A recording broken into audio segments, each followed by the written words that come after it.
Olá, meu nome é Gabriel Coelho de Moura, eu sou aluno do curso de Engenharia de Aquicultura da Universidade Federal do Paraná, do setor Palotina, e eu vim falar um pouco com vocês sobre o relatório final do meu programa de iniciação científica, PIBIT, na modalidade do CNPq. Portanto, é um programa cujo relatório é apresentado diretamente à coordenação de iniciação científica e tecnológica da nossa universidade. O edital é 2021, sob a orientação da professora doutora Liliandena dos Santos. O título do meu plano de trabalho é Diferentes fontes de cobre na dieta influenciam os parâmetros sanguíneos de alevinos de tilápia do Nilo? Então a gente pode começar falando pelo tempo de duração, tempo de condução do experimento. Foram 50 dias conduzindo o experimento, cujo principal objetivo foi avaliar esses efeitos das diferentes fontes de cobre nos parâmetros sanguíneos da Ureochromis niloticus, da tilápia do Nilo. O peso inicial dos animais foi de 6,7 gramas, com erro de aproximadamente 0,95 gramas para mais e para menos. O experimento ele foi inteiramente casualizado, com 5 tratamentos e 4 repetições. Dos 5 tratamentos, 2 deles nós utilizamos como fonte, intake de cobre, a nanopartícula de cobre. Portanto, nas concentrações de 2 e 4 miligramas de nanocobre por quilograma de ração. O terceiro tratamento, nós utilizamos a fonte mais comumente encontrada na produção brasileira, que é o sulfato de cobre, na concentração de 4 mg por quilograma de ração. O quarto tratamento foi uma fonte orgânica de cobre na forma de bisglicinato de cobre, também na concentração de 4 mg por quilograma de ração. Por último, e não menos importante, um tratamento controle negativo, sem nenhuma fonte de cobre. Falando um pouco do delineamento experimental, nós utilizamos 300 alevinos, que foram estocados em 20 tanques de 60 litros, o que nos dá uma densidade de 0,25 peixes por litro. Isso tudo aconteceu num sistema de recirculação que eu mesmo montei no laboratório de qualidade de água do setor Palotina da universidade. Esse sistema ele foi dotado de filtragem única, e a temperatura de todo o sistema foi controlada através de termostatos. Tá? Bom, os parâmetros de qualidade de água eles foram periodicamente acompanhados, por semana. A gente acompanha os parâmetros de oxigênio dissolvido, de pH, de nitrito, de nitrato, de amônia. E, bom, no final do experimento, a gente selecionou 3 peixes por tanque, randomicamente, obviamente, e fizemos análises através do laboratório do Hospital Veterinário do Campus Palotina. Tá? Então, a gente realizou análises hematológicas bioquímicas e também fizemos contagem de células.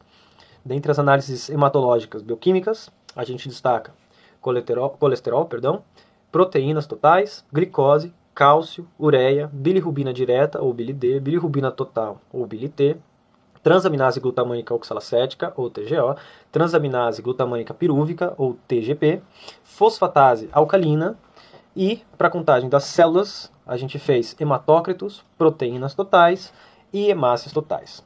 Depois do período experimental, ou seja, após os 50 dias experimentais, e após, obviamente, o resultado das análises, nós não detectamos nenhuma diferença estatisticamente significativa para os padrões de hematologia bioquímica e também para as contagens de célula.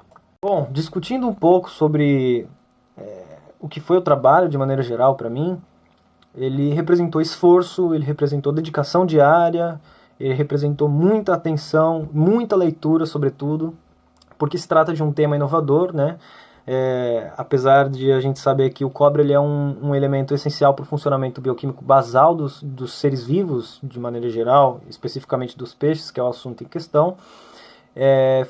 Por se tratar de um estudo contendo tecnologia nanométrica, a nanotecnologia, me exigiu muita leitura, tem poucos artigos disponíveis para a gente se basar, para fazer o experimento, então esse foi um dos primeiros reportes com a utilização de nanopartículas de cobre do Brasil. Então, para mim, foi um trabalho que me agregou muito conhecimento.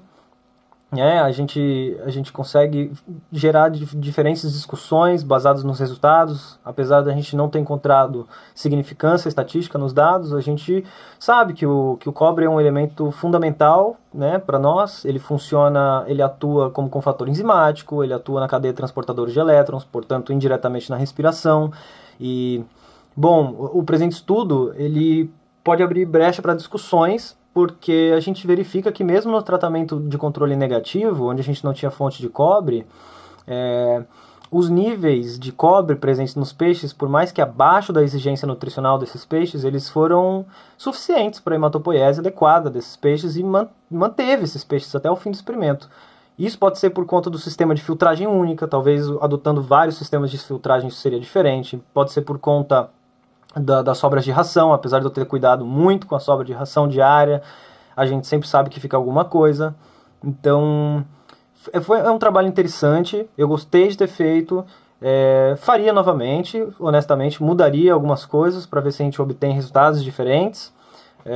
Então, eu gostei, me agregou muito e eu tenho muito a agradecer à universidade, ao setor Palotina, ao laboratório de qualidade de água, à minha orientadora, professora doutora Lilian Bena. E isso, eu me coloco à disposição para qualquer dúvida, questionamento, indagações. Obrigado.